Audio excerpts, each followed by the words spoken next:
Okay, we're back from the break. Welcome to the Great Sober Sex Forum again. Okay, so this is the portion where we do question and answer or check in. And if you just speak loudly and towards the microphone for the people that are across the country who will be able to hear this, that would be great. Who would like to discuss first? Who would like to ask first question?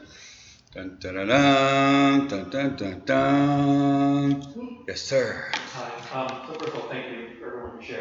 Got a lot of info from, but Gordon, I was kind of curious if you'd be willing to share or talk a little bit more about what I heard to be the kind of diminished sex in your relationship, and probably not the right word, but it sounded to me like if you talk a little bit more about like sex issues, it sounded a little bit like there was a little clash between intimacy and sex.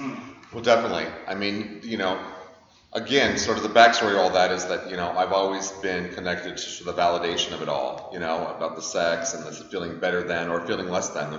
There's this level of narcissism that comes with all of that. You're the person that walks in the room and is everything, or the person that walks in the room and is nothing. So for me, it's sort of the same thing.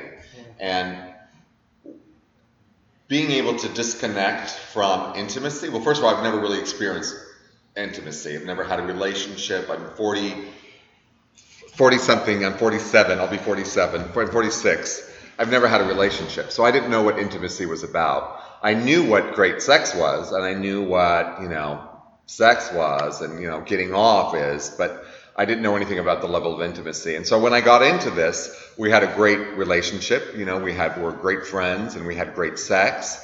And then one day it just sort of like, I realized that it really wasn't even about the sex anymore. It was about the intimacy. So yeah, there's a big disconnect. And I haven't figured out how to reconnect it. And it may not be that I need to. It may be that it is exactly perfect the way it is. And in my mind, it is. And for him, we've had this conversation, and it's the same for him. He doesn't know how to associate the intimacy and the anonymous sex.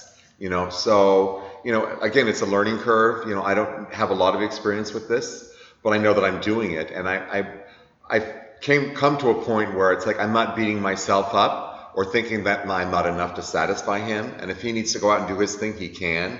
And I have the permission to do the same. So, it's not that I don't love him or I don't feel connected in that way. It's just that I haven't figured out how to make those components work. And again, they may not ever work. And I'm totally content with that. I've had enough, it's like, what do they say? I've had more ass than the Dodger Stadium. You know what I mean? So, yeah. I mean, I'm totally content with it being exactly the way it is. And it really is perfect. It's my judgment of things that pulls in and creates all these scenarios that I'm not good enough or that it's not working. And, knowing that I have that awareness, I just got confirmation. When I get those chills, I call that confirmation. That's really the truth of it, I know that I'm exactly where I'm supposed to be, and as long as I avail myself to the opportunity to sort of bring in that awareness to it, things always change. They always change for me. And I can assure everybody out there that really things do change. If you have a sort of level of awareness that brings you into yourself, versus the external stuff. So, yeah. Thank you. Do you guys have some sort of a regular schedule that you get together and talk about these things? Or is it just kind of when something comes up that you talk about things? Or we call it a breakdown. Well, so we both have this shared experience. We've both done the Landmark Forum, which is, for anybody who doesn't know that, the Landmark Forum is sort of a self-realization sort of program that's really offered us a whole another design for communication and listening. And so what happens is we have a great relationship, but sometimes one of us have not said what we completely need to say. And so we get to a point where it's like, okay, let's just break it down. Let's just break it down and let's just get into it. And the thing that I think is the most important about that is that we do have the breakdown.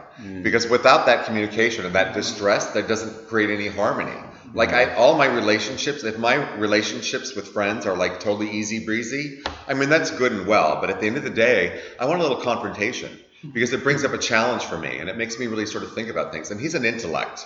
He's a brilliant intellect. And so he brings stuff to the table, another confirmation, that I never thought about. So, it's pretty amazing. It's pretty amazing. Thank you. Yeah.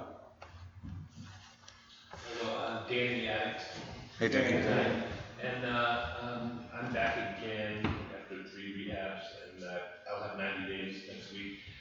And no sex so far, because it's still kind of a, dare I say, black hole. I don't know.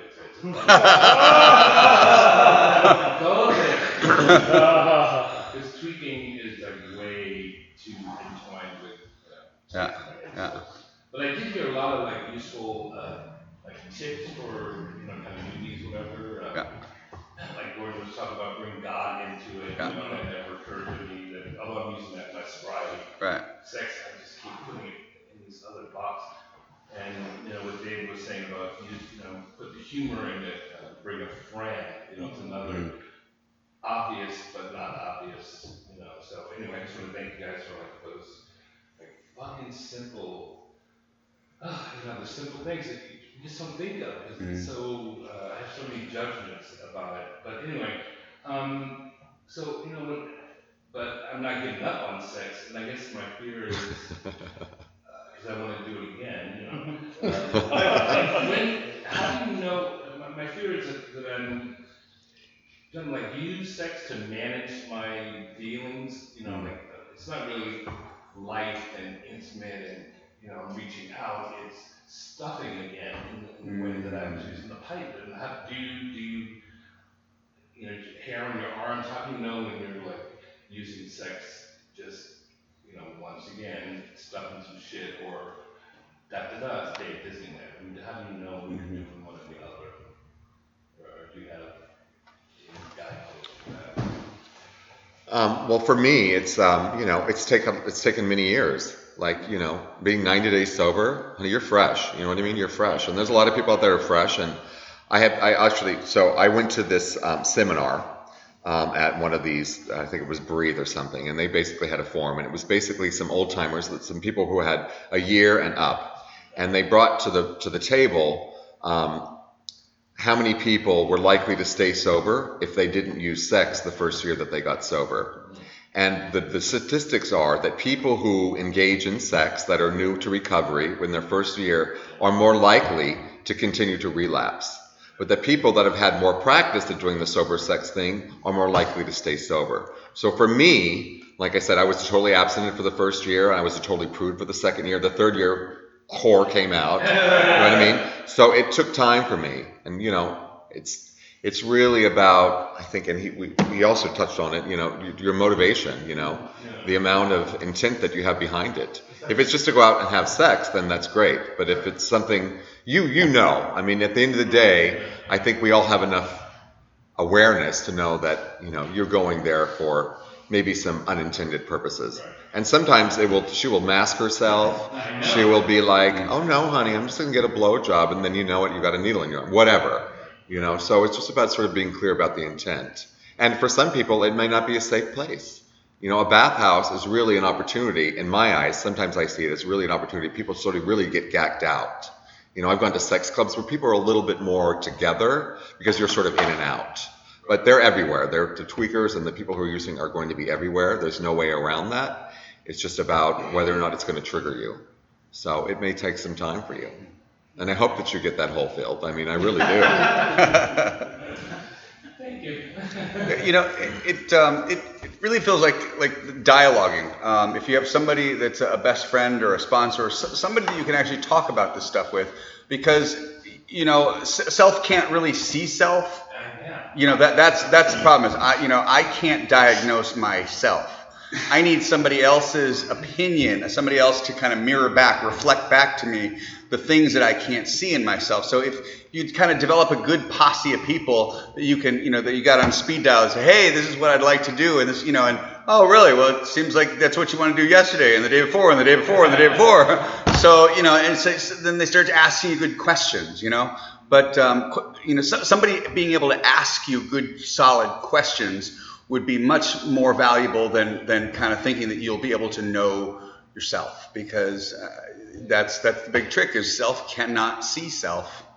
Or you eat a sandwich. Amen. Also, you have to try to look at your motivation of, I just got fired from my job. I'm really depressed. Right. I'm just going to go to the slammer. Okay. And then it's like, well, you're miserable now at home. You're not going to be any, getting drilled at the slammer isn't going to change any of that. Maybe I should be freshening on my resume. Maybe I should be not avoiding what is actually there.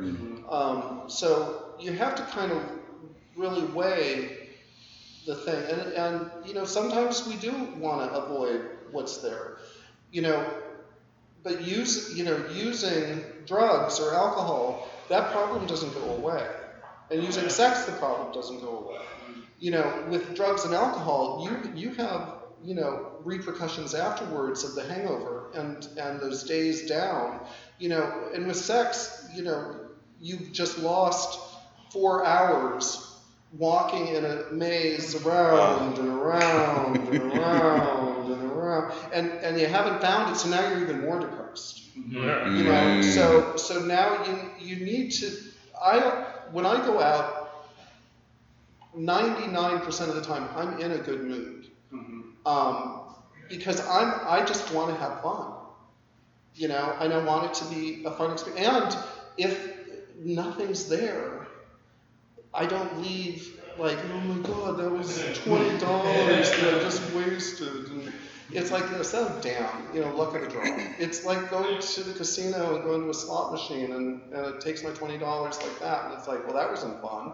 and then walk away from it. So really sit and look at why you're doing it,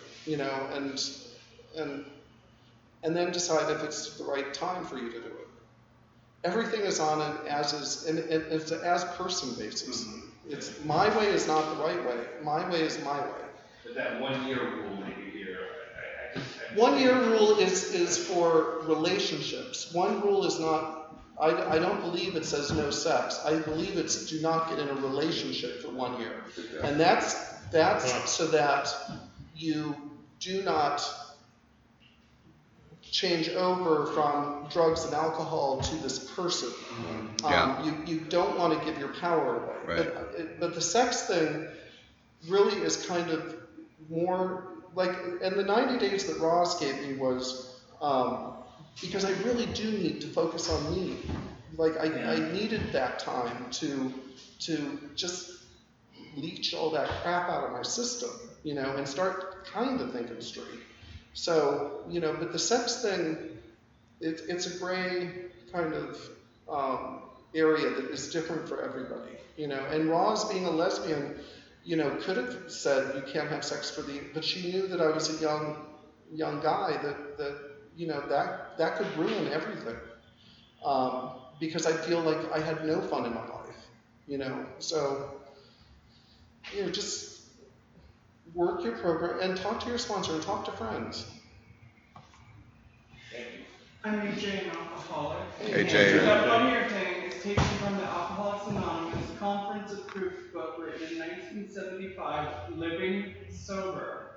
Read the book, Living Sober. It talks about the 1 year thing. It's a suggestion. What 1 year for sex or 1 year for relationship? Read the book and you will have the answer, my child. Thank you. Ow. Read the conference approved literature and don't listen to the idiots that don't know what they're talking about. People talk a bunch of crap. Like Abraham Lincoln once said on the internet, don't believe everything you read. Thank you. And read literature. Yes. I'm Keone, and I'm an alcoholic. Thank you both for sharing your story and really getting an intimate space going, because that's what really, taking the shame out of sex was a huge part of it for me. Huge, I don't have any more secrets from people. I mean, I don't tell everyone everything because they don't deserve to know everything about my life, but I do have a select number of people who I can literally call and go, is this an ingrown hair, or do I need to go to the doctor? And not feel any shame whatsoever. One of those just happens to be my sponsor. For me, it helps that I don't have alarmists around me. Like when I can relate to Gordon's story about watching questionable videos on Tumblr, and I'm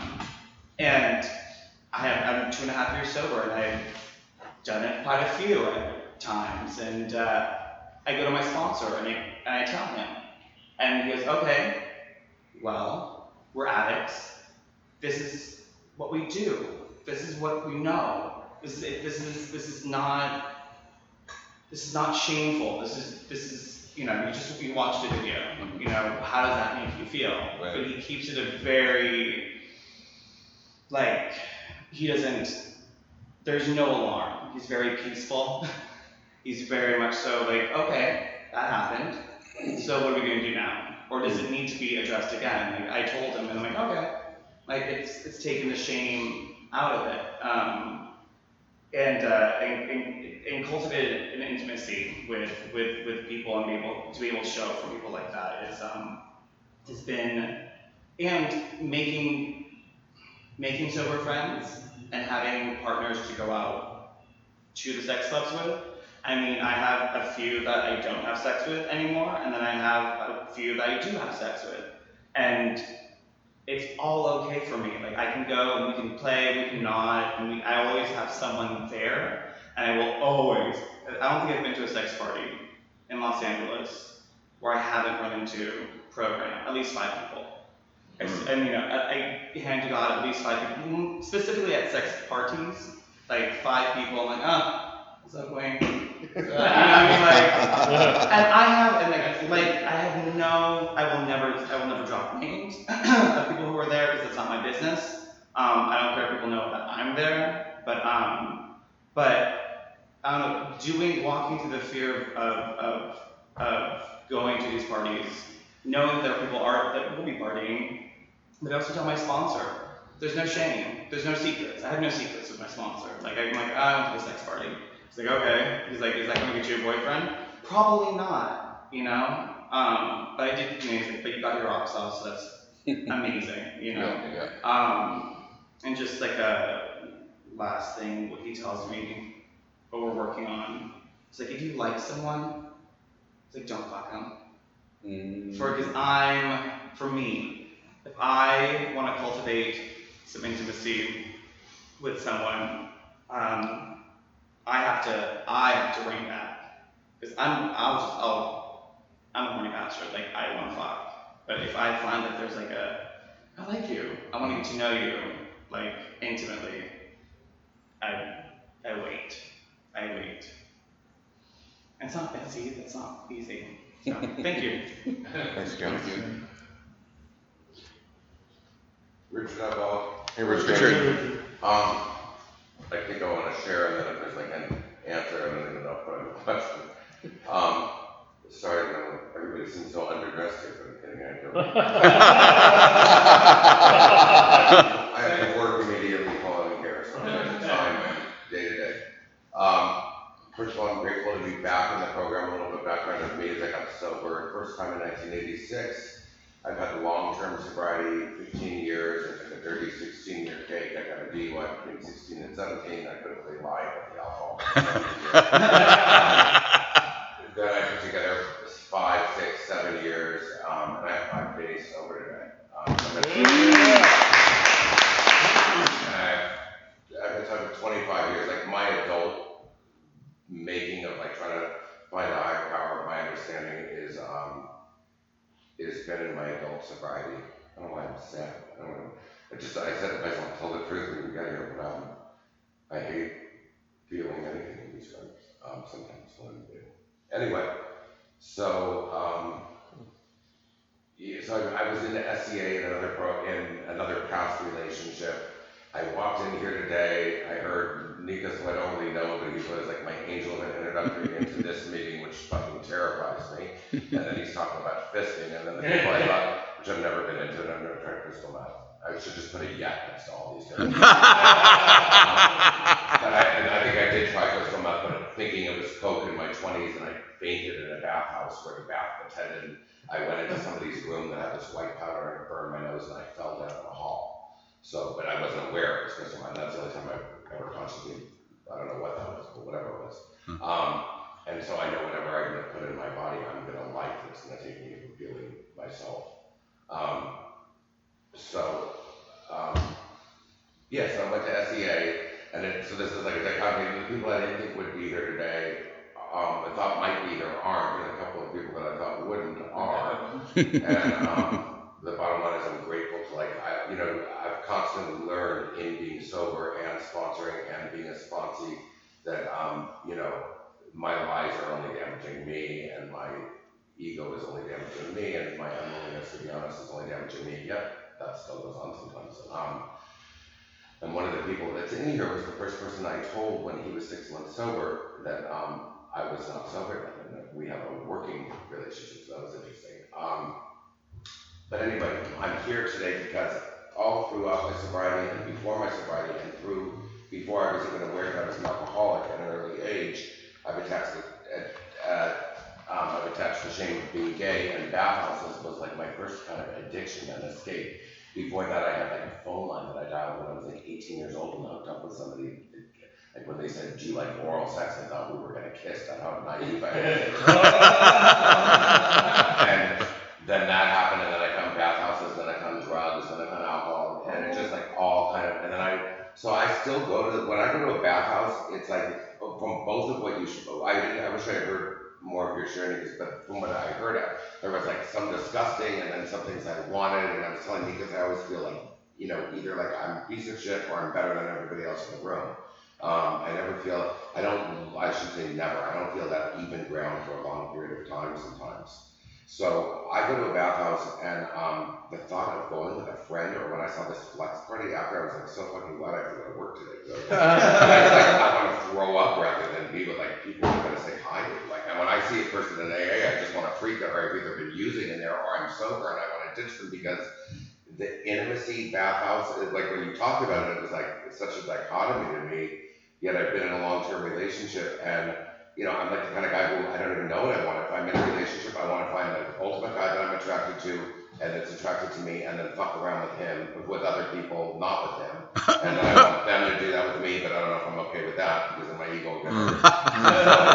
All of these things go on in my life, but I've lived and operated most of my life in bathhouses and sex clubs, and how I lost my sobriety this time from myself, and it's only my story, is 3 years ago, in a bathhouse approximately in 2013. Somebody, I used to get so disgusted when people would do poppers, and somebody, even if they were doing it, it just felt like they were more into the poppers, like every 10 seconds, that stuff like that, every 10 seconds, I'm like, get the fuck out of my room, like it was like, ew, like you're just so hooked on that. But then once they put it under my nose, one time, and I was like, oh, that was weird. And then I bought a bottle, and then I talked to somebody in the program about it a couple of years later. It was like my other and he was like, Richard, that's not a slip, that's like a sexual thing. And I was like, oh, thank God.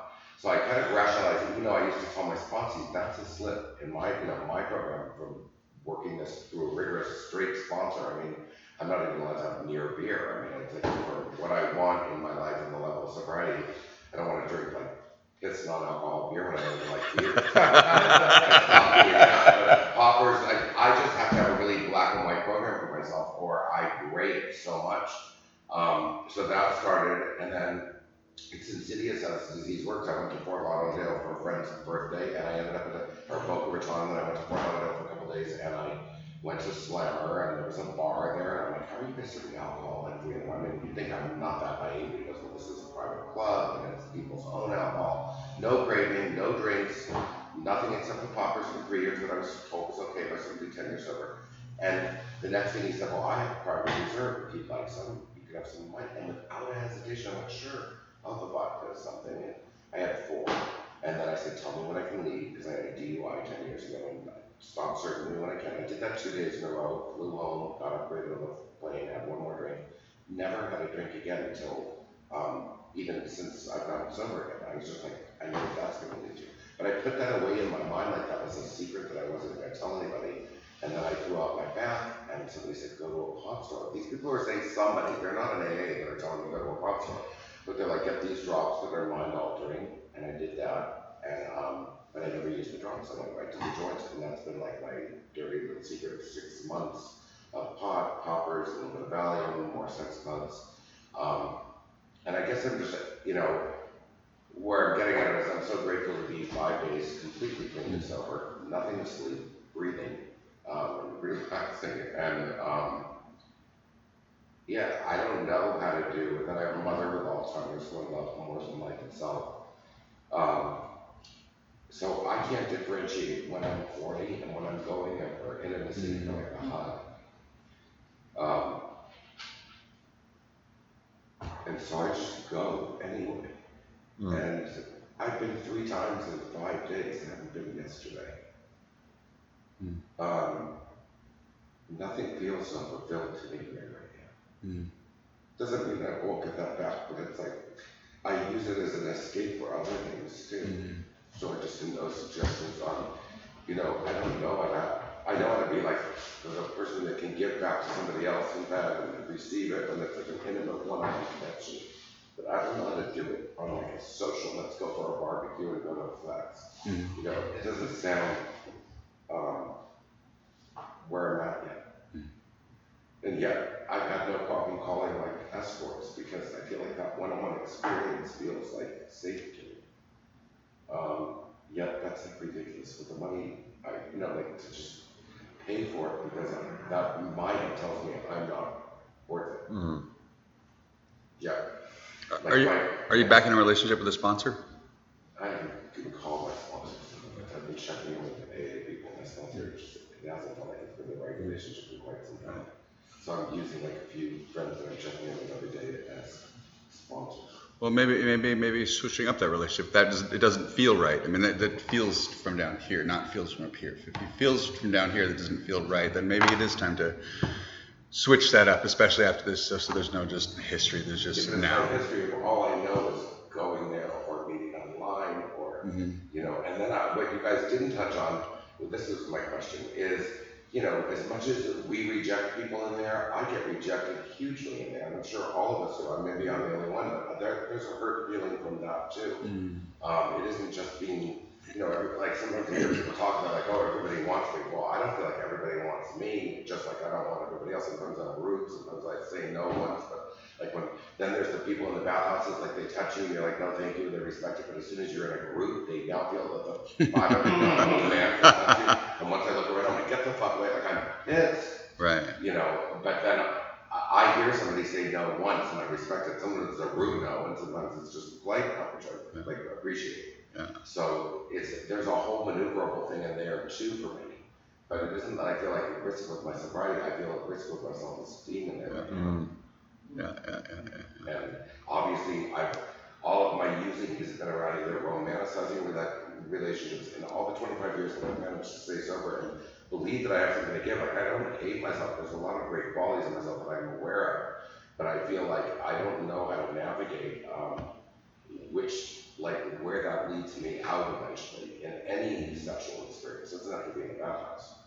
But do you feel like, in listening to you, it feels to me like you've got a lot of awareness about what it is that you're doing and your intent. I guess I was that person, and when I put those 15 years together, I really believed from my core, like what you've talked about to me, is that was my last time. My spiritual experience felt like it happened, because I lied the first year before I got this. I went to a hospital when I was 20, I'm 52 now, but when I first got sober, there was a lot of lying and scared. I was forced in there by my parents, and then when I got this 15 years, I was really like a walking, talking AA, feeling like I had that spiritual awakening that I was hoping I did already have.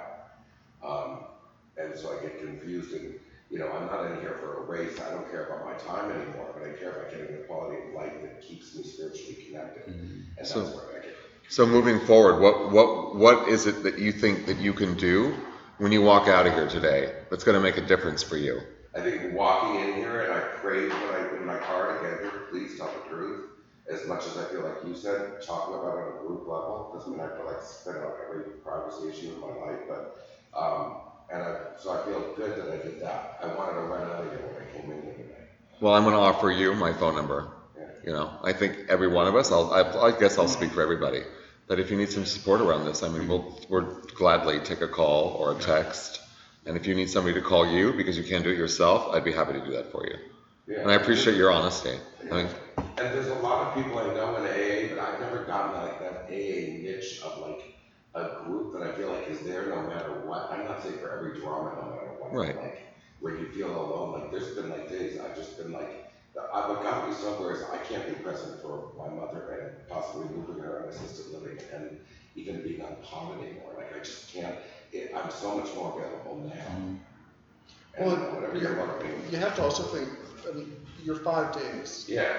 So there's a lot of just emotional stuff going on chemically. I haven't been able to cry like in so long. Then cry. It felt so much better, like, on the pop level, like, that's blocked a lot of times. But, allow your emotions. Yeah. And trust me, I mean, at any of those places, Yeah. the one that you want, You say you walk out feeling it happy goes, most of no, the time. no, no. I don't feel that. I feel happy even if I haven't had sex. You know what? I will leave happy even if I I haven't. feel miserable. Because I went happy. No, because I went happy. Yeah. And I have to be at a good. It's kind of like if you're going to do acid, you better be in a happy mood doing acid because it only is going to magnify the feeling. And I don't feel actually different than any more of you. I'm judging. I feel worse. Like, I've been like, not in part what I've done. I don't have like much. I'm pretty hardcore vanilla in sex, but like the happiness that it's like an immediate fix. Or I paid attention where I haven't jumped off for like a week or 2 weeks, and I'm really stressed. I'm like, oh, you're horny. I'm not good at placing the emotion of what's going on. But I also that it's the one person that walks in that I want. Yeah.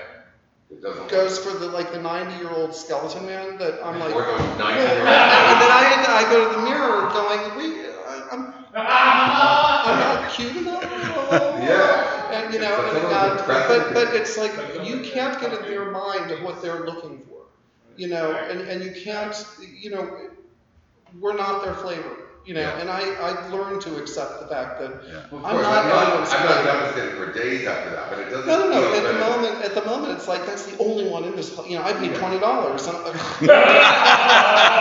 that's the one I want. I just like jab off and leave when that happens. How far you have sex with somebody really ugly just to get out.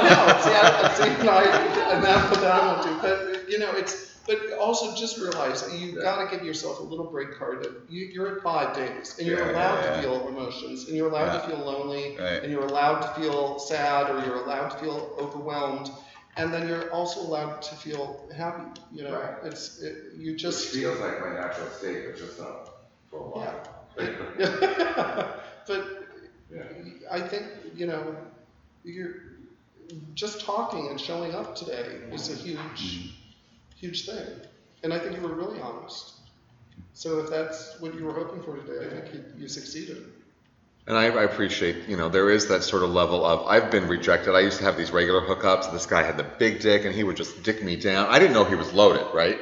It didn't occur to me that he was loaded because he seemed, we could have a conversation, and it was, and then all of a sudden I was ready to hook up. He's like, I can't do this because you're sober. And I was like, so there's this discrimination that I go to the bathhouse with sometimes, or the sex clubs, and people know, you just carry yourself differently, and people have denied me sex because I'm sober. And I think, I'm indignant, like, bitch, please. You now have standards? Like, fuck you. You know what I mean? But I think it's really important what he said. It's like, you cannot dictate how you come out of there based on whether or not you be validated. Right. If you can just go there and just be you, sometimes I don't have sex. Sometimes I'll do the dirty old man because I need to get off to whatever the motivation is. Last times I was in there, I've been it was so weird. So every day I was under a mind altering drug when I was there, and so the 3 days out of the 5 days now, where I used to really enjoy that I wasn't there as often. I keep trying to seek that, and I'm like, this is. And that's the awareness. That's the thing that for me speaks to me. When I come to that place in my head where it's like, okay, what's really going on there? And it's really your own truth. You don't own that to anybody. You only have to answer to whoever that is out there, whatever that might be for you. It could be your failing mother. It could be your partner. It could be whatever. But if something is standing in your way from what he's talking about is walking away from that happy, then that's the thing to look at. I just got confirmation. That hasn't been as enjoyable either. So that's really. So I would, keep doing what you're doing, and like I said, I'm willing to put forth my effort to support you however you need, because I think it's important. And without you bringing that dialogue, I mean, I'm sure a lot of us, I'll speak for mine, I've had lots of many, many dark days like that, that I just didn't find any hope, or there was no reprieve, and it was just endless. But I can guarantee you that in spite of all that stuff, things will get better. And that sobriety is an old sobriety. It doesn't mean that you don't have all of that information to take with you on this new one. Right. It's not been forgotten. Right. It's just that maybe you need to sort of shift the pieces. You're putting that puzzle piece. It's almost the same, but the edge is just a little bit different. So maybe you need to move that piece. Another confirmation. Oh, I'm just getting all, So thank you for your honesty. I really appreciate it. Yeah. A thought came to me too that perhaps getting an actual sponsor. It's great to check in with multiple people in the program, but to have somebody that kind of is really kind of following where you're at. Because if you're checking with multiple people, it's like, this is this and this is me, and it's kind of. But there's nobody that's kind of really they can actually offer you a suggestion. Hey, so I'm kind of thinking that maybe you should not have sex for 30 days. I'm kind of because my higher power is giving me a message that's directly to you because I've been open to hear everything that you've had to say. Which I've done that too before. Yeah. Okay, yeah. So if you can find somebody to get that with, and even if it isn't a sponsor, maybe it's just somebody in the program that you check in regularly, though. Or I can have them as a temper or whatever. Right, exactly. Yeah, However that. When I say I have a sponsor, I've had the same sponsor for 25 years. He knows me only so much, and I usually I don't call up with him a couple of years. Right. I call him back. When you have so many years, people think you're well after a while. Where you're obviously people who have time know that's not true. The best part of working AA is you live in compartments. I mean, there is a level of compartmentability. I don't know how to say that. That happens when it comes to AA, because the people in CMA judge the people in AA. The show meetings, and then there's the sobriety, and there's just all sorts of fucking personalities, and most of these people have personalities that have personalities. You know what I mean? I teach these little kids piano from very pretty wealthy parents. They think I'm I'm a really good teacher. I really care about kids and adults. But if they knew when I leave them or what's been going on, this hasn't affected their level of my work, and they don't even know. So judge yourself by that level of work that you give to them, and stop judging yourself on what you think about yourself. Yeah. Because you know what, people see things for what they aren't. It is what it is, and it is what it isn't. It's really, I tell myself, I had this little sort of thing that I worked with my sponsee. He's about 150 days, and he asked me to sponsor him. Long story short, we met, and I said, before you come to the meeting, I want you to list 3 things that AA can give to you. And he made me the list. And then I broke down the list, and I said, well, what are you doing today? And so we broke down that list, and we did everything that he wanted out of AA were the things that he was already doing. He just needed somebody else to perform for him what he couldn't see for himself. So the fact that you're 5 days, that you're working and you're helping your mother, you're still showing up for work, you're doing your partner thing, all that other stuff that you're beating yourself up for, it's only a small part of you doing what you need to do with the information that you have about how you can be better. I felt like a lot of this 5 days has been a honeymoon from the relief of drugs and alcohol. It's like the sadness is coming to a meeting like this and trying to incorporate sex into equal. Of course, you want to feed the feeling. That's you want what I don't feel. Yeah.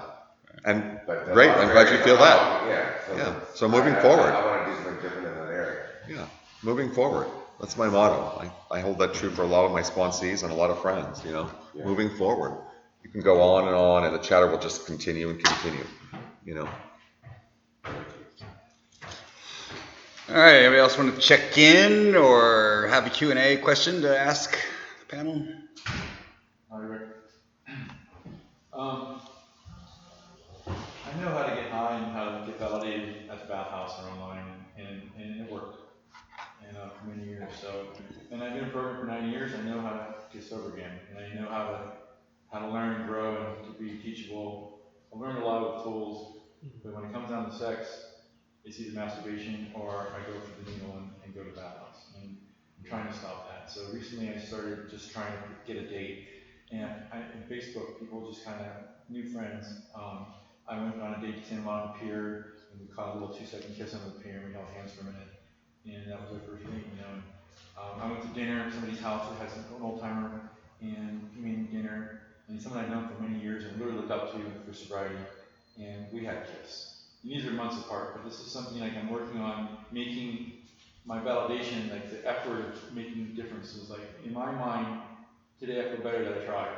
Instead of just going back to the baths and getting that quick validation, I now have hope that some of these seeds that I planted might turn into something later, might blossom. And if not, at least I'm making the difference in my mind, so that I feel like I feel like a better person. I don't feel dirty right now. I feel actually pretty cool about myself. And what has happened a couple of times though is trying to do that, I might get that kiss, and then I might go to fast life because I'm like, oh, I know where I can get what I didn't get there, but I'll work that later. And that happened a couple times. So I had to recheck myself, like, what are you really doing here? And it's dangerous because I kept going in and out of sobriety. Your mind doesn't really completely heal, so I have some tools to get that want to use or that want, the craving for instant gratification and sex is still there, and it's hard to wipe that out. So when I get 10, 11 months sobriety, which has happened a bunch of times, that's when the dating will start to happen. And then before I can let it continue, I'll go back out. I'll get scared. What I'm really hoping for is I was in my mid-30s when I started using, and I had relationships, and they worked, and I had the best sex of my life.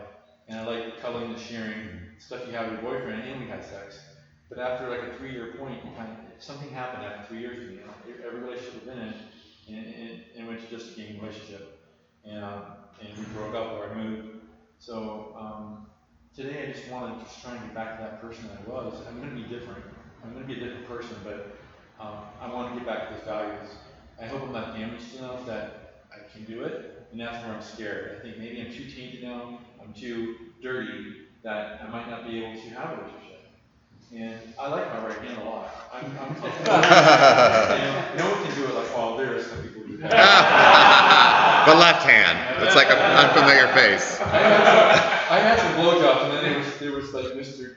D with Mr. Dick, like just took me back in my car, and I was like 19. It was the first blowjob I ever had. Like, oh, I get it now. I get it. Why you let someone else take care of that? And I never found anyone like myself. But there's some people who are gifted, and so. Amen. Some of the people that in my relationships were gifted in other ways, and that's what kind of got us going. And then we had to do it backwards. I had to learn why do I like them. I like them because of their ass, and I like them because they have some values. And it's weird. I want to do it reverse now. I don't know if I can, but that's what my goals are. Is to try and reverse it and just meet some people first, make it mean something, see if there is anything, and go from there. But I still want that instant gratification. I'm fighting. So I'm trying to just use my right hand, get through it, and tell some people like, hey, cute, and is that okay? Hey, what are you doing later? And that touch, and say, I'm okay with that, telling somebody today that I think they're cute. And if they want to pursue that, they can. And if not, then, and it's kind of hard to do that. I think we're told to kind of like work on a program and abstinence and stuff. It seems to be around the room. And when I tell someone that it seems like I get a lot of rejection, I feel rejected. And this is my dating pool. I mean, this is where I meet people that are like me. This is where I meet people who I feel comfortable with. Normies are kind of hard for me. So I've lived at the AT Center for the last few years, and I don't know how to get past that. So I don't know if there's a question there. I just don't know. I went to the bathhouse. I was kind of flipped the coin. Am I going to be sober? Or am I going to make it? And I saw you outside on the patio. It was like Friday or something. I go, oh shit. I was like, because I adore you, but I didn't want to see someone program.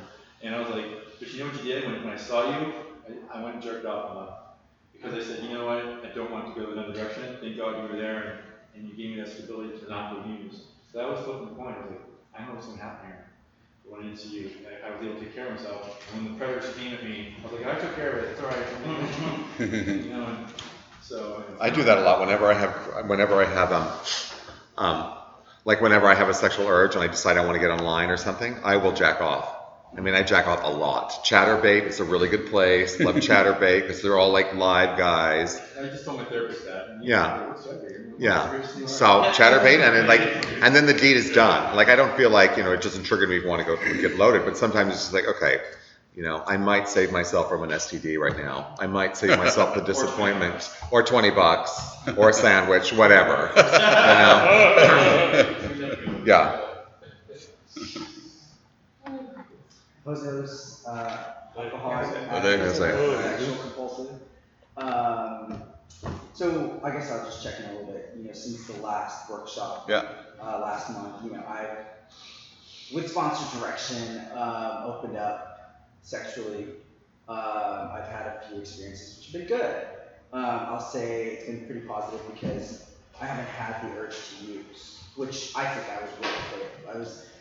I was just so worried that as soon as I used with somebody, I was gonna use sexually with them, and then just want to go use drugs. Because I think my first week of sobriety I did, and it was instantaneous that I wanted to use. But luckily enough, these few instances I haven't, which I was so happy about. And I don't know if I said I had 4 months of sobriety.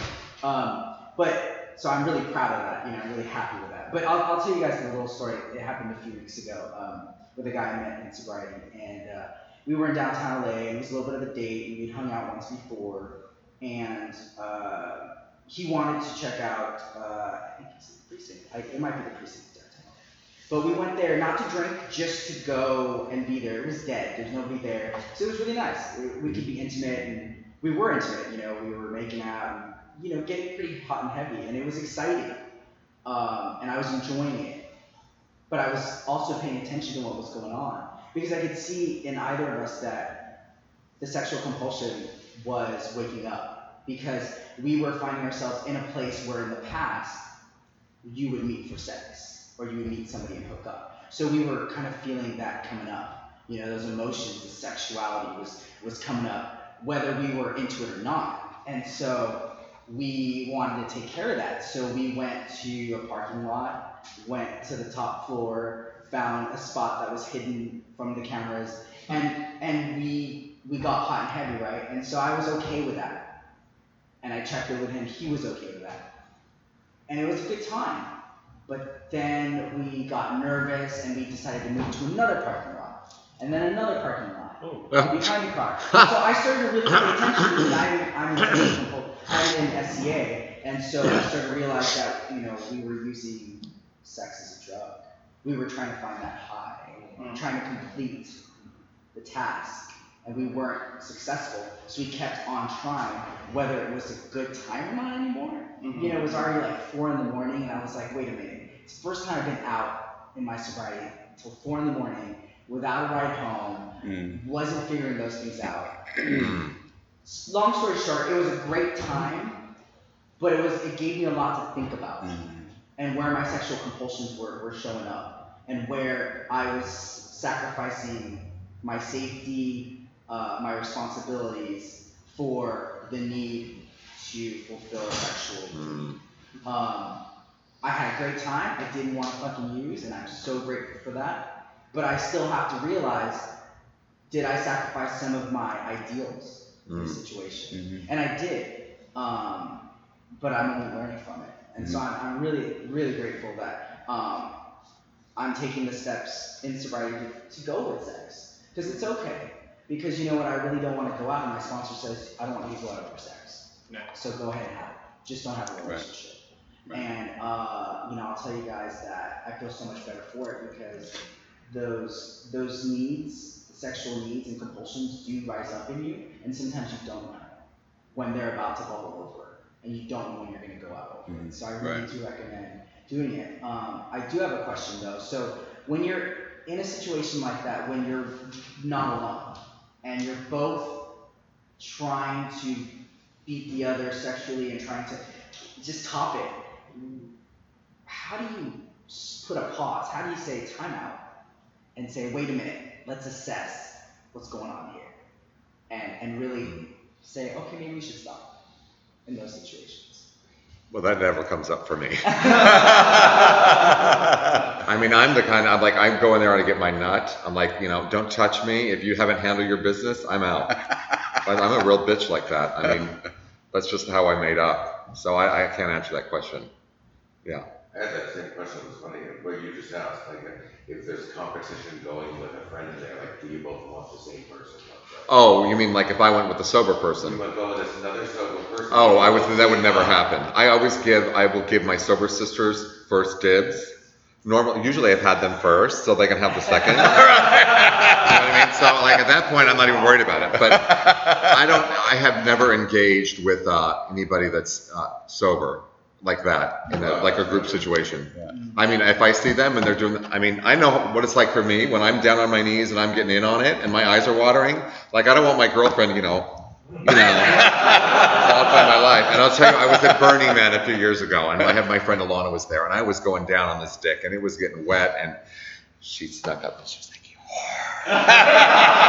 She fucking ruined it for me. So like, whenever I see a sober sister at the bathhouse, I'll just walk the other direction. It's like, I would rather not have them feel uncomfortable. After today, obviously, the people that go to that, how does that go? Is that kind of the question you were I asking? was just saying, like, when you're in a situation like that where you're trying to top it, like trying to get off, and it's not quite working out because you're out in public or whatever. Like, how do you bring up the conversation to say, hey, maybe we should? I would just walk away. I've done it. I've walked away. If I'm putting too much energy to it, I'll just walk away. It's like, you guys, you do get exhausted after a while. I mean, you can only run that carpet so many times, or work that parking garage. Done that too, girl. Yeah. We did one time in Palm Springs. I went with a few friends several years ago to gay resorts in Palm Springs, and that would come up where we're all looking at the same person. And how we did handle that is we actually went to the person and told them, saying, "Who are you interested in?" The three of us, rather than us like we're already assuming we're even going to get them anyway. And then that one person said all three of you, which was funny, but they were different. Well, that makes for another awkward moment. But you're talking about the two of you having sex, and then going, we've been at this way too long, and we've gone to too many parking lots. And I mean, there's always like, I need to take a break. Right. I mean, basically, there comes a point where you just have to go, this has been fun, but I need a break. We need to like finish. Yeah, I think I'm gonna learn that. I think in early sobriety, it's hard to find that voice and to be like, well, I may hurt your feelings, and say we need to stop because it's getting too late. I find that you're probably both waiting for each other to create the safe space to go, I'm kind of done. This is okay for me. I don't have enough right now. You both, we can be both waiting for the other one to give you that, that all the cards on the table. What I've learned is I can't, in my sobriety, like I can't search for the ones who are necessarily have all the cards on the table. I have to be that person. Do you know what I mean? I have to be willing to make myself like a little uncomfortable. I'm like, you already seen you suck my dick. Like we're in an intimate space. So I'm gonna be more vulnerable and go, I'm actually okay. I don't, I'm okay with stopping and being the person to do that. And the other person might be like, oh, Jesus, thank God. Like I mean, the way I look at it is, it was like when we were using. We could never quite stop, even though we wanted to. We could never find a good time to say, maybe we should stop. Maybe this is the last parking lot. Tonight. You are still playing with the law, legal rights. With the nightmare of that whole thing, just like drinking and getting a DUI, it's like somebody arresting you for public sex. Right. So it's like a book title, Last Parking Lot on the Block. Well, so I don't know a whole lot about SDA, but I've attended roundouts and breakout sessions. We could talk about like bottom line behavior, and it almost sounds like this is an opportunity for you as like newly sober to start figuring what that is.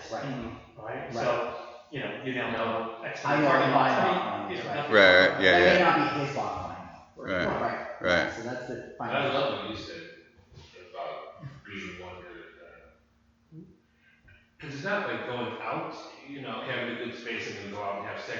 You have to still be in a good space when you're having it. Like even that's second level of the challenge with it. So I don't know, well, being the one to have to initiate that is, it's a whole level of uncomfortability because then it's like, well, maybe you're not going to think that I find you desirable. So it sort of comes from a level of fear. I mean, it's happened for me. I'll speak for myself. That comes from a level of fear, a fear of judgment, fear that, the same thing that I was talking about in the context of my boyfriend. Like I was holding on for all the wrong reasons. And so I would hold myself back thinking that, giving somebody else the opportunity, not having enough,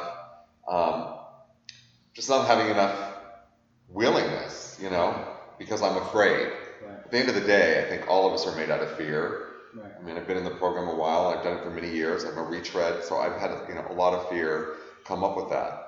But I think it's a great point. I mean, if that's your bottom line, I mean, I used to go to those meetings just so I could have sex, you know? That made perfect sense. You go to SA meeting to find people who are like-minded people, and it just turned out to be a real shit show.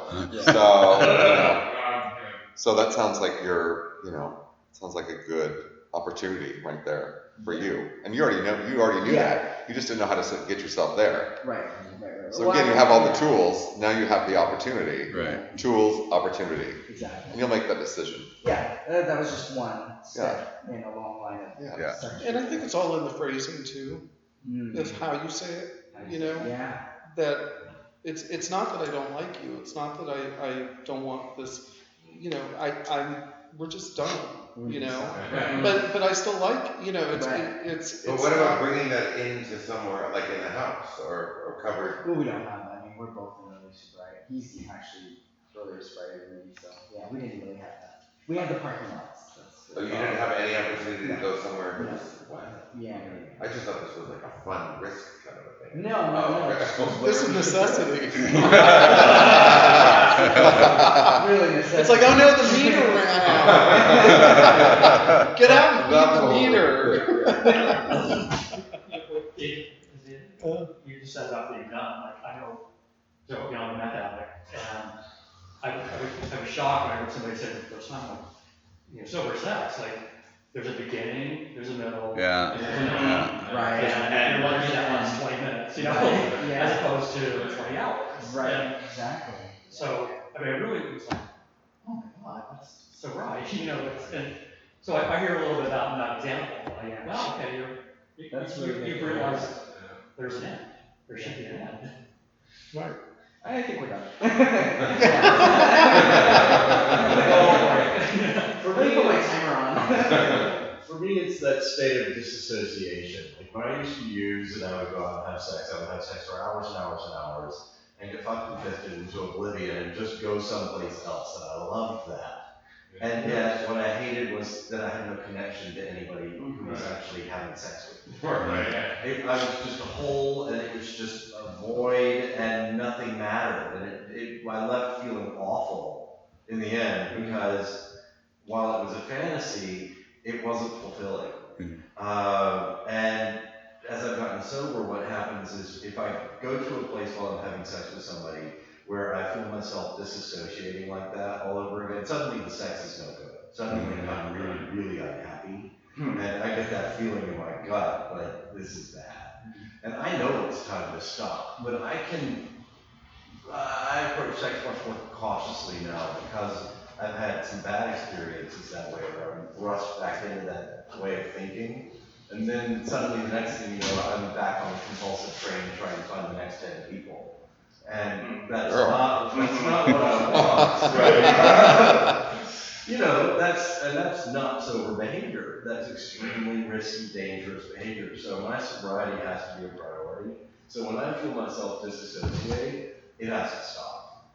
And look, I take antidepressants and shit like that to make it very hard to come in the first place. So there are some days that you're just not going to get there. And you can keep going and going thinking, it might, but no, it's not. So you gotta know when to say, I'm just not in this anymore. Because if we're having sex and suddenly you're not there, I'd rather not, wouldn't you? Yeah. You said something really poignant, I think, and that is, sober behavior. I mean, we sort of have all this context here in the program, and what's sober behavior, what's not sober behavior, and for me, it is complete abstinence for anything that's mind altering. Now, do I put myself in situations that are probably thought out to be really questionable? Absolutely, because I can't control that shit.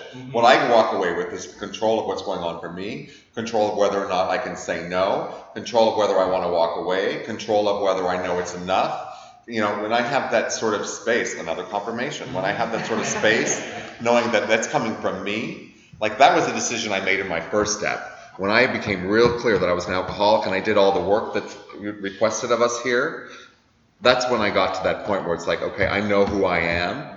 And believe me, there's still days where I question it, but really knowing yourself well enough and knowing what your intention is at the end of the day, that's the thing that will keep you out of those situations. And it takes practice. I've had to say no a lot of times. I've had to deal with rejection. I've had to face, the music and go to the doctor and face all the consequences. Because there are consequences in sobriety about the things that we do. Our behavior, and the only person I can answer to is me. And the only person I can compare myself to is the person that I came in as. And even though I was a tweaker and I was a sex addict on the way in, I'm a completely different person. A whole set of makeup, is creating me who I am today. And that for me has come with time and experience and really questioning myself. I mean, I'm constantly questioning, like, really, is that girl, that's, important for me. But it's also, the only requirement is a requirement. And the only thing that I've done perfectly is stay sober. I have not picked up or used. And if it's a question of sobriety, beat off, eat a sandwich, call a friend, you know what I mean? There's all these tools that have just been set down on this table for us today for people who are new or even old or, challenging themselves in relationships or intimacy or putting themselves out there. I mean, they're all just like really valuable tools in how this whole thing goes down, And, as Tip Toe says, that we practice these principles in all our affairs. And one of the principles is honesty and forwardness and truthfulness and but we practice it. It's not that we got it perfect. And so, like, what I heard is, how do you tell the truth? How would you tell the truth in this situation? Well, you just tell the truth. I mean, only you know the situation that you were in, so only you know would be the right way. So, but it's really comes down to, how do I tell the truth of what's going on for me? And it's why I just tell the truth, because I'm practicing. And maybe I don't do it perfect. And like David said, it's so often how you phrase the truth, But it's about telling the truth. Because you weren't rejecting them. You were just done. Yeah. So there's a huge difference. It's not, I'm not rejecting you. It's like, this has been great.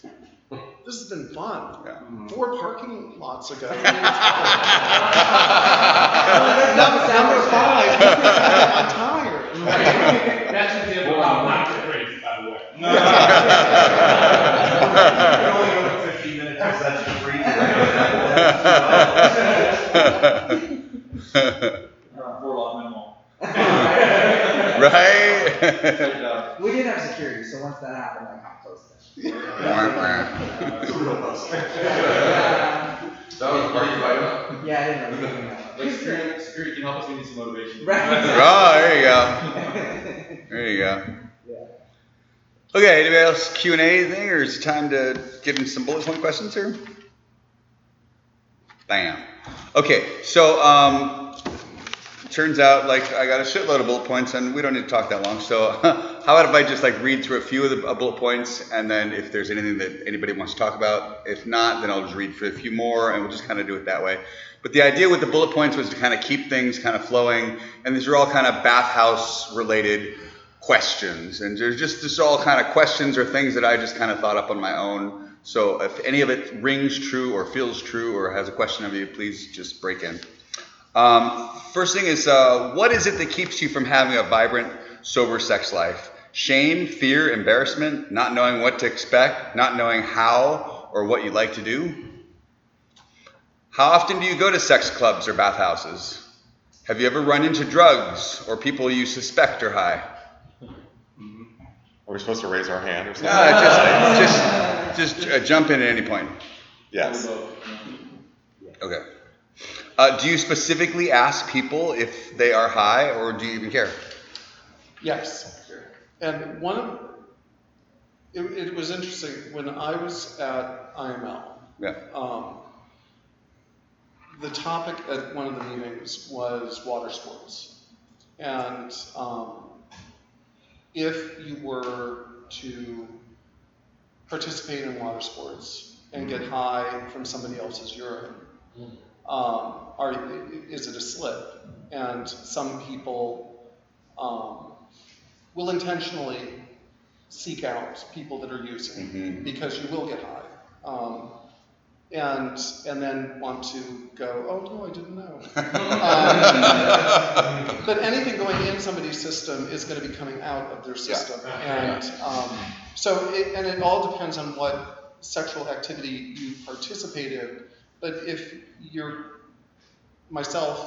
I'm going to participate in an activity like that, I want to know that you really don't party. And it isn't just today, but yesterday, because it's still lingering around. So I ask to safeguard myself. And I have no judgment. If somebody parties, I don't care that you party. I just don't need the repercussions of your partying. And I'm not going to judge you, but it's just not going to be a good fit. So yes, I do ask, and then I do take into consideration what I can or can't do, with you, if that makes sense. Sure. Cool. Have you actually run into the drug, I meant crystal meth, or people using in the same room? Yes. What's your plan if you run into the drug, or if you get triggered?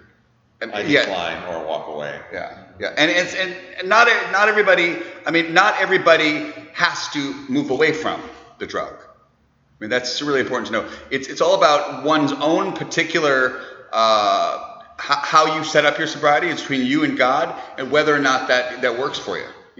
Fucking high people. I mean, I know when I go to a sex club that I'm probably going to run into high people, and I'm probably going to fuck some high bottoms, and that's okay for me. Now, then there's the level of, well, what's too high? What's too fucked up? What's too gacked out? But I kind of have to know that if I'm going to engage in one of these situations or I have to know that that's a possibility, and otherwise I need to stay away completely. But then, so I have some sort of bathhouse and sex club ethics that are a little different than if I was to hook up with you online and get to your house and find out you're partying. Well, then it's just you and me, and it doesn't really work. But if we're in a bathhouse setting and it's just we're in the group room and you're high, okay, well that's just what it is. But yeah. I've come into many situations where people are a little bit too gacked or they're G'd out or something. Yeah. And I've actually been to one to stay there with them. Yeah. To help them out because I've been in that situation. So for me, paying it forward, I mean, when they're down. When we're down, it's like, okay, everybody else seems to be walking by, nobody giving a shit. I will stop and I will, in fact, if some people are passed out, I will actually shut the bathroom, I will shut the door, I will check on them, and I'll shut the door behind them because I've been robbed and all sorts of stuff. Shit does go down at the bathhouse. The same thing at different parties. Where the one, for some reason, she's flailing in the corner again. Friends now have moved on because they're a mess. And here I am, a stranger that's going, it's okay, don't worry. Right. And I think, for me, that's like a really, it's an obligation that I have. Which can also make me leave feeling happy. Because you've done something good for something else. Have sex, but something good came of the... Right, so absolutely. That's where I'm talking about feeling happy. It doesn't have to be what I intended the happiness to be. I think it's like spiritually fit going into a bath. That's where I've been plenty of times. Like it was funny, my first day in there, I called somebody in the program and it was weird because I went up to a patio in one of these places and the guy just said to me, hey, do you want some pop? Well, that's what I've been doing for 6 months. It was my first day. This guy that I always see, and I just went, today's my first day off, but thank you. Like I used to attack him when I was sober, but and then that's how many years I've seen him there. He actually introduced his name to me that day because I didn't attack him. I just said, no, thanks, I'm figuring it out one day at a time. He goes, oh, good for you. And that was it.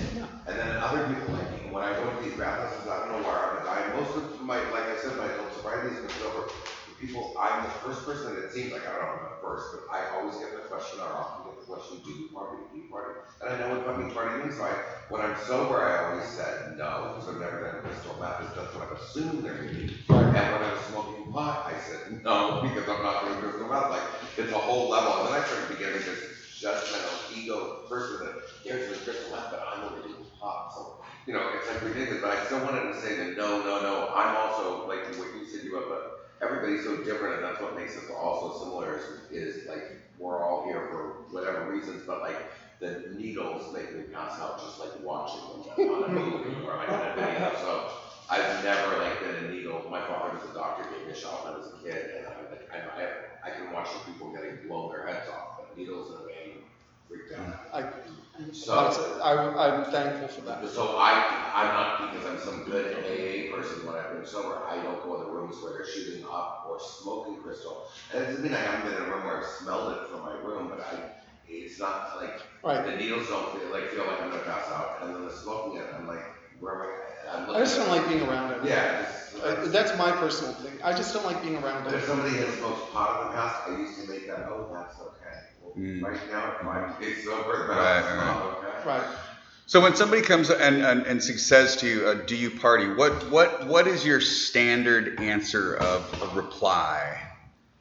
No. I mean, it's when I do get asked that a lot. Yeah.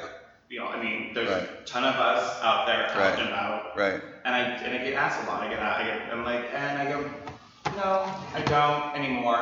You know, and it's I know where you're at. I have no judgment. Right. It's cool for you. Right. I don't anymore. Yeah. And for me, it does not, like the whole someone using someone's high. Yeah. And me fucking around with them. It just doesn't do it for me. It's Right. not because I'm afraid I'm gonna be lured in by it. There's a physical substance between us. Yeah. Anymore. I don't want it. But I have to come with compassion because out there, I fucking judge myself so hard, and I felt so projected anyways, being high and being less than and being miserable. Like, anyone who was nice to me was just one less person, like one less reason for me to beat myself up. So, no, I don't anymore, you know, and that's... Yeah, I was asking to try to see if I could get that response because I have found being at bathhouse. I live down the street from a bathhouse, and so I go to the bathhouse all the time. And I have found that the best response for me has been like, no, I don't. I used to be a fucking junkie, and then my life stopped working, and I had to quit. You know, and I go the whole because that tells the tweaker that's how serious I am about it. Yeah. And so if this is going to be a problem for you, then you need to go away. But you start giving like the first step, I like to do, I was powerless, or you stop it if they know what it is, and you do it in a very general way. I just do it in a really general way. Like my life fell apart and I had to stop and say, here I am. Now I'm the sober slut at the bathhouse. I tell them, I usually say, and I hate that we're telling all these ugly truths, but I'll make them like, not today. It's like the disclaimer. So it's like, not today, you know. And you know what came from me, the awareness around that is like, that's me being judged. That's me not wanting to have to be rejected. That's my ego playing and all that. And there are times where I'll say, no, I'm sober, or there's times where I say no. But sometimes I do go with, well, not today. I have to work tomorrow. So I still have it in. And it's usually the ones that are hot, the ones that I feel like if I can't conquer, like it's not going to happen. You know what I mean? Sure. So, and I'm not sick. I'm just human. Yeah. If I was high or sober, I would say no. Because if I was high, I thought you were the police. And if I was sober, I had my stash and I went to shirt. I was agreeable. Right. Which kind of leads right into the question: have you ever done 12-step work at a bathhouse or a club? Yes. Yeah. I mean, like you were just talking about closing the door, being, living these principles in a bathhouse, because we can do this anywhere, and that includes a bathhouse, and that includes letting someone that you were hooking up with pass out in your room, in my room that I took the big room and I fucking paid for. $35. We're now up to $35. I upgraded the big room, but it was giving someone a safe space to pass out, to talk about it, and what's happened for me, not so much in the sex clubs, sex parties, but the dialogue online. My profile is very explicit. Yeah. I'm sober. Sobriety is all over my profile. It's in my headline, everything, and I get a lot of people in the rooms going, hey, sober pup, like jokingly, like, but like, but real close. Willing to do the work when I want to get fucking laid is that's like, oh, that's the fucking, like, that's the amends. I'm like, oh, okay, I have to show up for this person, and it may not come to anything, and it just may be a safe space for them to say, you know, think about quitting, or this is getting too much, or, you know, and they can go off and slam again. Like, that's not my business, and that's not my judgment. Right. But, you know, to be the person to, like, go, okay, well, like, you know, I don't, and I'm here, and I'm fine. You know what I mean? I'm having a great time, or not, but, like, you know, I can do this sober. It's not impossible. You know, who's to say that doesn't plant something, but the willingness to do the work anywhere, at any time, as frustrating as as it is sometimes when I just want to fucking nut, but that's what God asked me to do. Yeah. You know, it's what people did for me. Yeah. You know, I've had maybe not at Flex, but right, but you know, maybe tricks. That I showed up to, like, had sex with them. I was in a dry spell, like dry, and then they go somehow something. Basically, I have 2.5 years sober.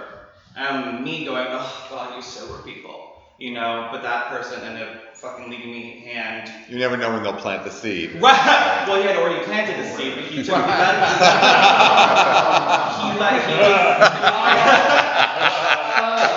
made my second Eskimo. That person ended up being my second Eskimo. You know, like, so it's to be the person, now to be on the other side, to be the person to go, I am so open to my sobriety, and I don't party, but if you do, having the line, if you do feel like you have a problem with crystal meth or alcohol on your profile, feel free to contact me. Right, and I've done that before. There's a sort of confidence that comes from going out of the bathhouse, and I know that people, like, I don't care a fuck who sees me, I'll fuck, whatever. And I had a lot of people say, you know what, I appreciate you being there and just being yourself, because I don't carry any shame with me. Right. You know, the ones that are hiding out in their rooms and they're, in the dark, like I said, with my toe on the remote, knowing that I'm at this other place and I can walk through there with confidence.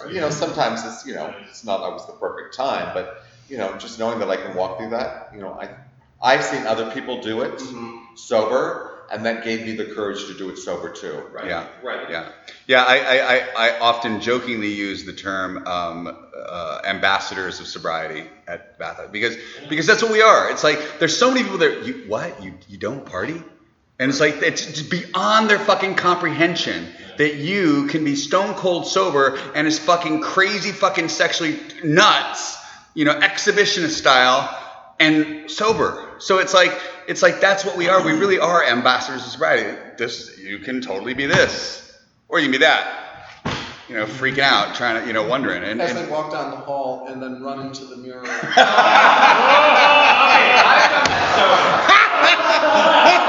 I've cruised myself for okay, bitch. Don't get it twisted. I'm like, bitch, don't you see me over here? I mean, hello. I'm all like, damn, we look so good. Delusion. And that was sober. I can't tell you what I did when I was high. Anyway.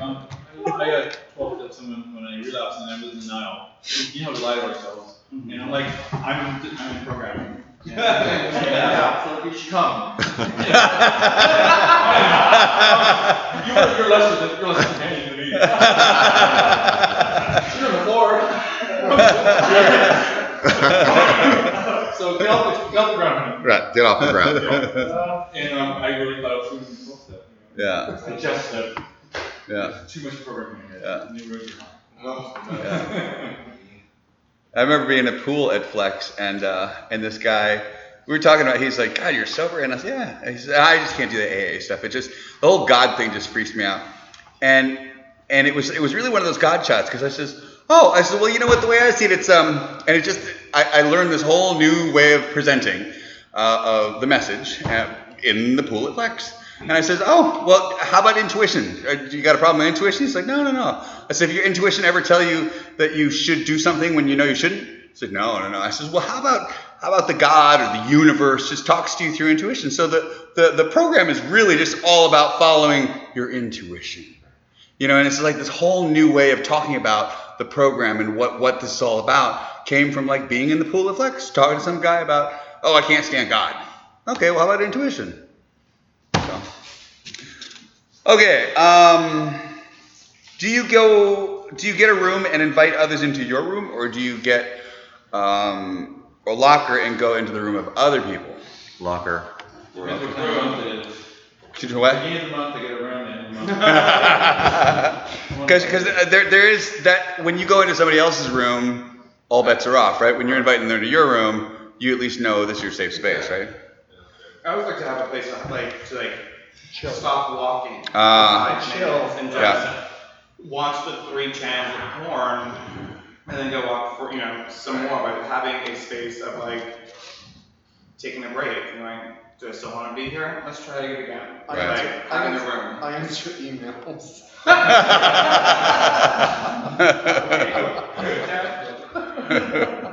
That was a good question though, because I never even thought I always get a room and invite people. That doesn't mean I won't walk in and see somebody in their room. But 90% of the time with bathhouses has been invited in mine. Right. And then even and then I try to think that person in there, just like bathhouse, there should be a bathhouse etiquette book, but let's write one. But just when somebody, there's been those moments where you can't really tell after the set. There's the beginning, middle, and end, what somebody was saying, but then after there's another end. The end doesn't mean get up the fuck out now. Sometimes, and sometimes it does, but sometimes it means, hey, I'll say to somebody, do you want to stay for a little while and talk? That happens in there, or if that person will say that to me, then you have that choice, but that's adding an intimacy level to me after the sex is complete. And that's what I like to have in my own room. If you do that, or feel awkward. Well, you get to dictate what happens. What? Like their name and who Their they name. are. A little bit Yeah, but in my room, you don't have to leave unless you want, that's fine as well. But if you want to stay, you're welcome to. I got a room once though, and I got lube all over the wall, and I was really on a good one. So I decided before I left, I would do the whole room with lube, silicone, because I didn't want to know it had lube on the wall. It was shiny. Oh my God! Those poor girls at the bathhouse. What did they go through? That room still is out of order. Hazmat, girl, hazmat.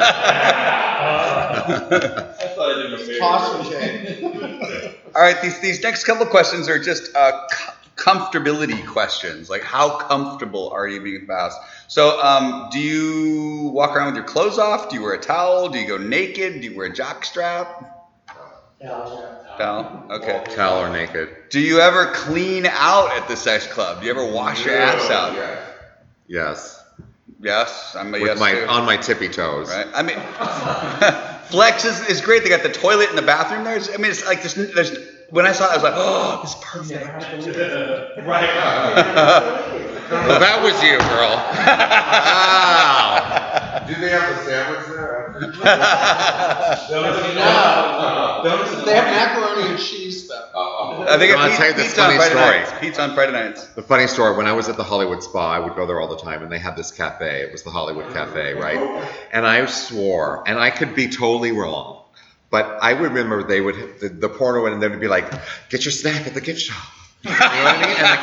And I swear, and I went there sober. They would be like, they'd promote their snack shops in which you would eat, which I thought was a brilliant idea because, I was sucked up and dehydrated. I couldn't get up that flight of stairs that was like this from the basement because I'd shot so much dope. But I went there sober, and sure enough, they do have ads. They'd put these ads in between the videos saying you must eat, or, there's, something at the snack shop. Anyway.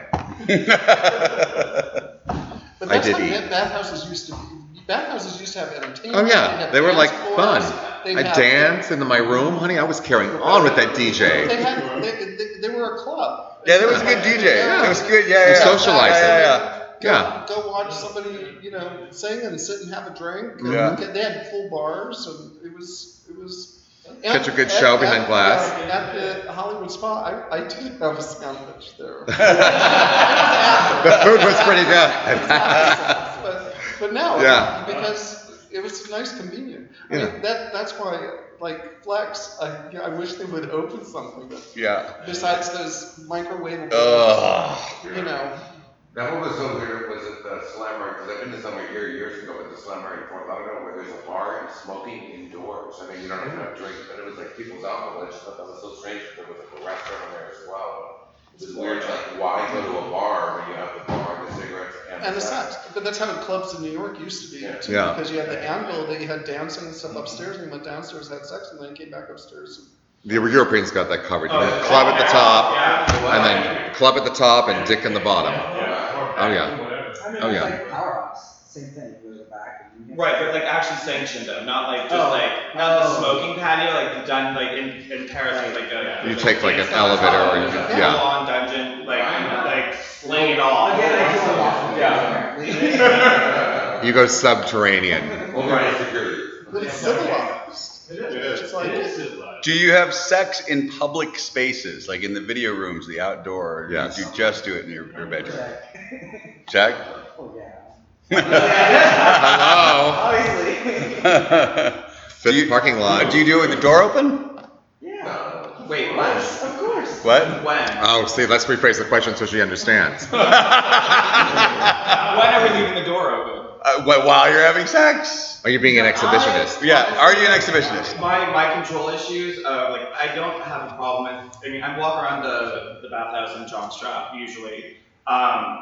I don't have now. I don't have a problem with that level of exhibitionism. Yeah. I just don't want to be interrupted doing Right. my thing with someone I don't want to do my thing with. You know, Okay. I either have a posse or I have, I'm getting down with someone. I don't want to have to shoo someone away or politely shoo someone away. Right. No, we're good for now. We're good. We're good. What do you mean those people that say, hey, leave the door open? Like, let's see who comes in. Right, and then that's where my integrity is like I'd rather not. And if that's and I have no, especially if it's my room. Yeah.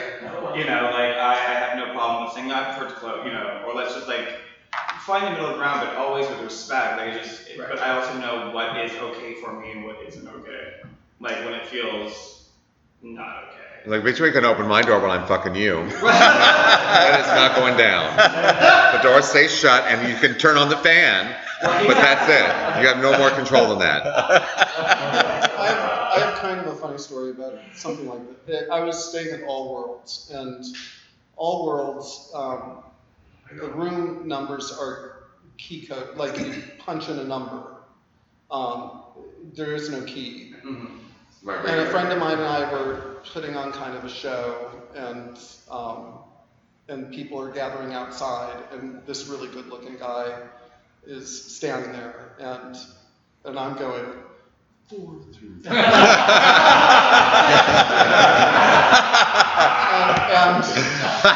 my friend is going, what are you doing? And I'm like, he's hot. He's going 4, 3. And meanwhile, I'm like, they must, like, everybody couldn't figure it out, and they keep on probably dab. It's like, I'm having a really good time.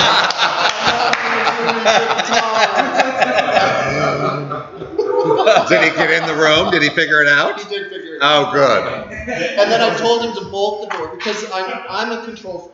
I want to invite you in. I don't want everybody I'm not a free for all.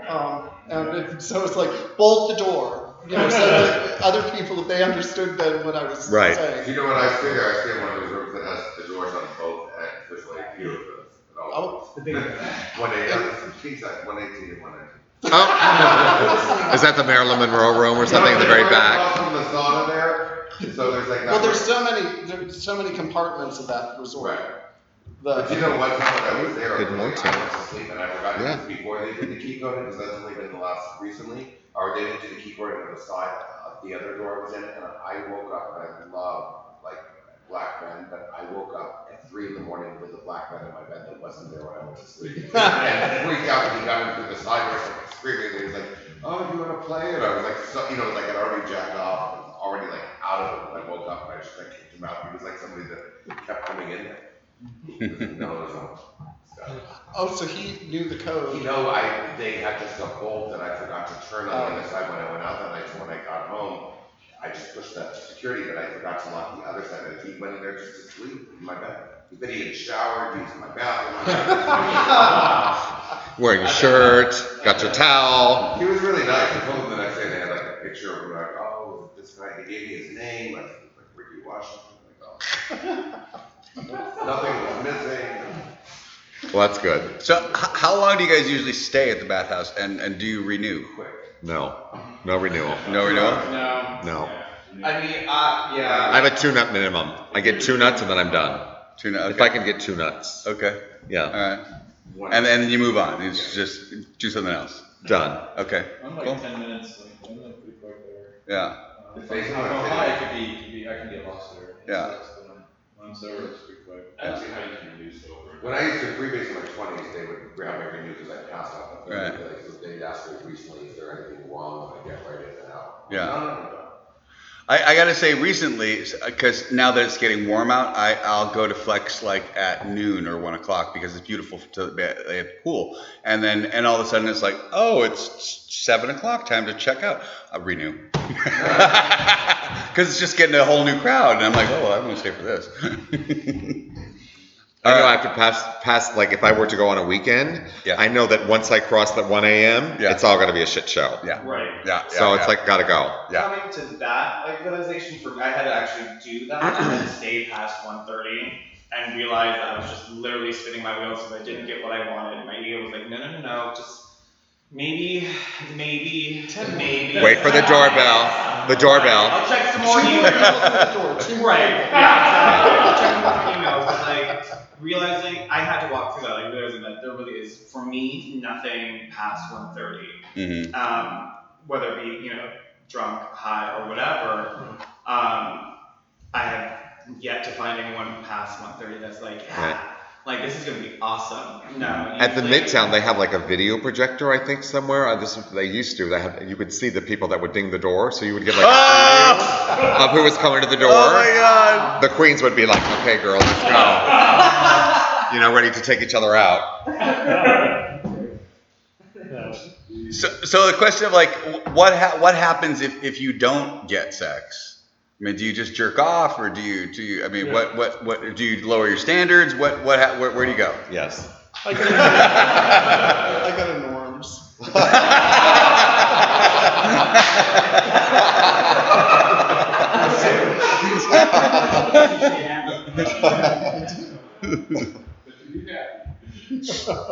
Everything. I love the fact that you said going in when you're in a good mood to begin with, because in the past, like online and in the parties, like my ego and my well-being, my emotional well-being has been hinged upon me feeling validated, wanted, and if I don't get that, it is just like, it's just fodder for like my ego to run with it for the next couple weeks. So, but now I guess, I don't know, but that's going in, not trying to hide from a problem, going in feeling good, and just like, let's just see what happens. If nothing happens, then it's just $20.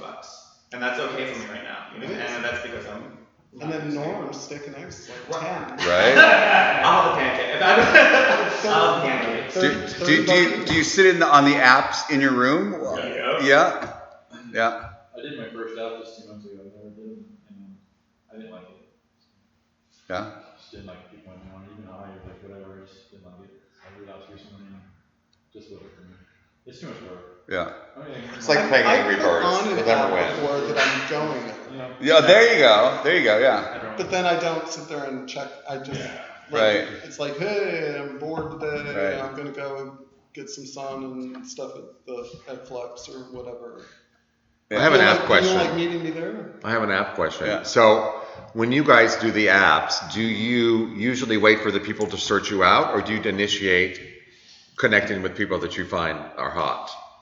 For me, I usually wait for them because that way I don't have to, like once in a while I'll say, oh, hey, you're hot. But I know that it's like somewhere out of my league. So I wait for them to approach me. That way I know what the battle is. You know what I mean? Sure. Does that make sense? I think for like, I guess technically, I'm 32, so I'm guessing technically a millennial, but like the soft rejection of silence is so much more palatable for me, like than the actual like in-person rejection. So I will, if I'm not getting anywhere just by being on the app, then I'll be like, I'll look at you, I'll look at you, I'll look at you. I try to make it so that I remember, like I use the star, the little I'm interested, right? To know that I've looked at them, and if they didn't respond back, I don't have to do it again because they're not into me, right? And I don't have to be the guy, like right? That's like, because sometimes I do forget. I was like, did I go there? I don't know. but yeah, I'll say hi, but their silence or just their like, thanks, with an X is enough for me to go, okay, cool, that's fine, and walk away. But, it's a totally different thing in person, so. Yeah. So we're talking about using the apps within the sex clubs, or we're just talking about apps, or just? Like I jumped the gun. No, I meant like, so it's been a little while since I've done a bathhouse, so. Yeah. And last time I used the app, but I'm just kind of curious, like, are people instead of cruising each other in the. Oh yeah. Yeah, oh yeah, for sure. Oh yeah. And waiting to see. Oh yeah. I'm in room 526. Oh yeah. I've actually met people online that say, well, let's meet at the bathhouse because they didn't have a place or I didn't have a place, I guess I was curious, like, you're both already there, it's like, it's just. Yeah. And you're gonna be like, girl, I'm here. You're like 3 feet away. Yeah. I'd be better off with the silent, with the, like, I'm passionate how much I say. Yeah. Or like, the simple, like, no. I put it out there in the universe, like I'm going, and then just if somebody shows up and then says, "Oh, I saw your picture," I was like, "Oh, cool." But I don't keep checking it while I'm there. Yeah. I'd rather answer emails or Facebook. Right. And I don't check in. That's one thing. Checking in at flaps. Do you guys ever trade numbers with people that you? Yes. Yeah. You hand out your phone number and. The guy the other day, Yeah? fucking hottie. Oh yeah, he was. It was good. And sometimes when I went to a therapist years ago for this kind of ongoing thing that I shared today of feeling like either good, medium, bad, or however you feel when you leave there. And one thing that they did say that I've taken with me from like 20 years ago that was helpful is like attach. We could all be in that chase, or like you said, I have 2 before I leave, or whatever is in your head when you come in, you pre-program. But they're like, just attach that dick, that ass, that anything, that mouth, to another being, spiritual being with feelings in them, just like you're having. That's something I practice that every time, but when I do practice that, the sex is usually hotter on both. It's not even that I'm telling the other person that, but when they become not like an object, and internally I'm practicing that, they'll be like, wow, and I'll be like, wow, and I go, oh, you know what I just did? But I'm saying there is something of attachment and innocence that I can tell the person to do it. Yeah. I give my number, but don't take numbers, because I don't want to be presumptuous. If you're that interested, then text me. But I don't want to be the one that starts texting you and becomes the nuisance. So if I'm interested in you, let me give you my number, text me if you ever feel like it, and then 80% of the time they don't. Yeah. And I don't take any, but at least I'm not going, hey, why haven't you answered, Right. Hi, don't mean to bother you. Okay, I guess you don't want me texting anymore. What we were talking about. It's like a whole relationship online that you never responded to. So did I do something wrong? It's like, no, I just changed that's my mind. all that ammunition. Yeah. It was after I gave you my number during Afterglow. Get Angry Birds, like I said. Get Angry Birds. But there's this whole like dichotomy of this meeting today. Does anybody ever feel like, of course I am a lot of my actions, but does anybody ever feel like, whether you're single, in a relationship, whatever, we're talking the theme is like bathhouses and such stuff, like, all go through that, I just want a relationship, like in my head. Even though I'm not even talking about monogamy or necessarily, even though I will romanticize that too, but we're all like talking about this like so normally, like number 1, number 2, we're doing this, drinking piss may not be good, but like, does everybody ever think that they want anything different than this? I just am going through a divorce. So for me, it's like I would love somebody to cuddle with. I'd love that thing. But was your life always a bathhouse kind of living? Was that most of your adult life? No, I was together for 17 years, and then we opened the relationship up the last 5. And then I had a whole bunch of medical issues and things that happened. But no, it like for a good 12 years, it was just a monogamous partnership. And I was like, I always felt like when I did this, when I just felt like it, and it didn't become so compulsive. I don't have anything wrong or judgment about that house. It's just my experience so far where I was sharing was like the unhappy times I'm going in there when I don't feel happy. Right. I've never been in that thing where 5 times a week I'm going to be happy. That's a really mind fuck if I'm going to tell myself that lie. Well, I can't be happy 5 days a week. Oh, okay. Well, maybe I can't. I don't know how you can navigate through going to a bathhouse and what's right for you. And it isn't that I have anything against it, but we're talking about this so normally, and this is something that I don't open up to a group. I'm very normally a pretty upbeat person, and I've always enjoyed sex, and I started going to New York and partying and stuff in the late 70s before AIDS. And it was like a whole different, it was a social activity.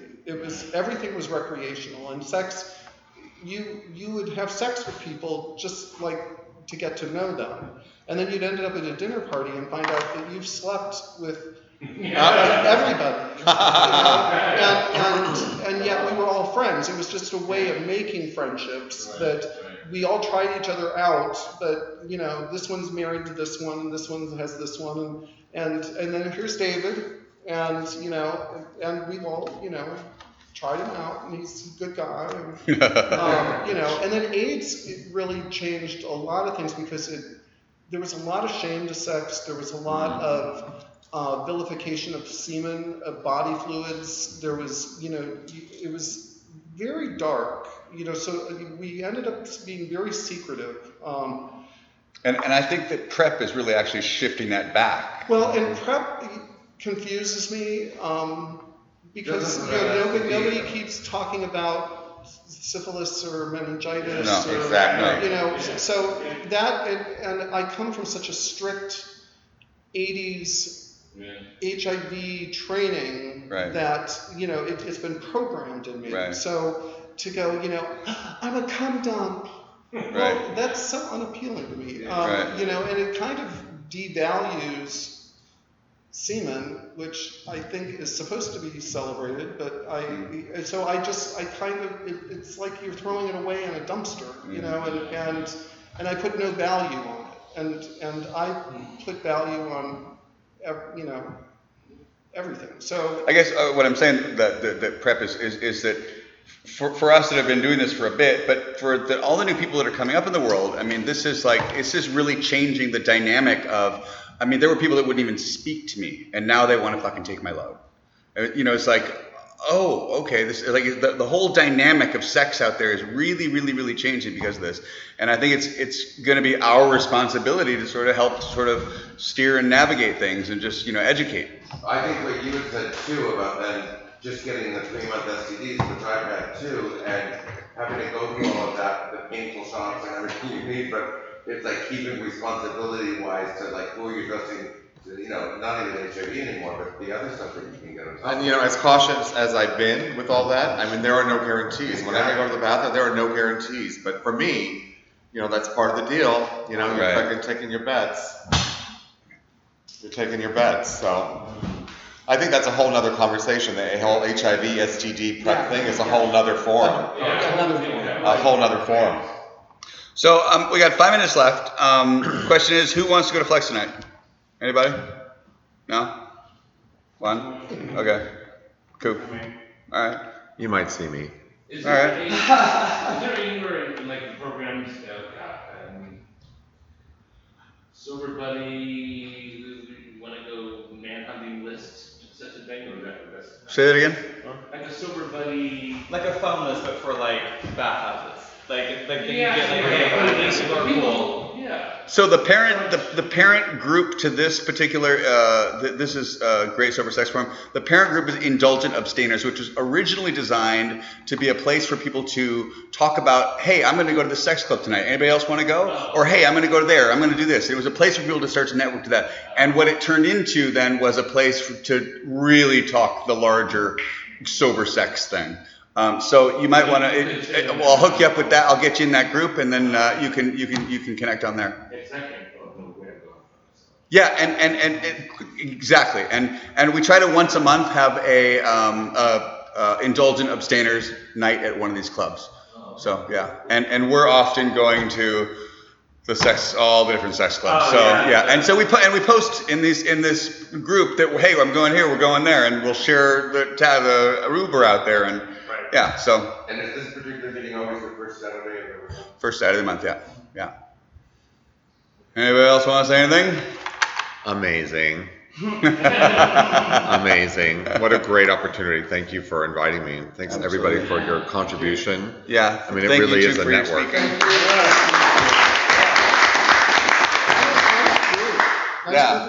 Yeah, absolutely. And I learned a lot. Yeah. More parking lots.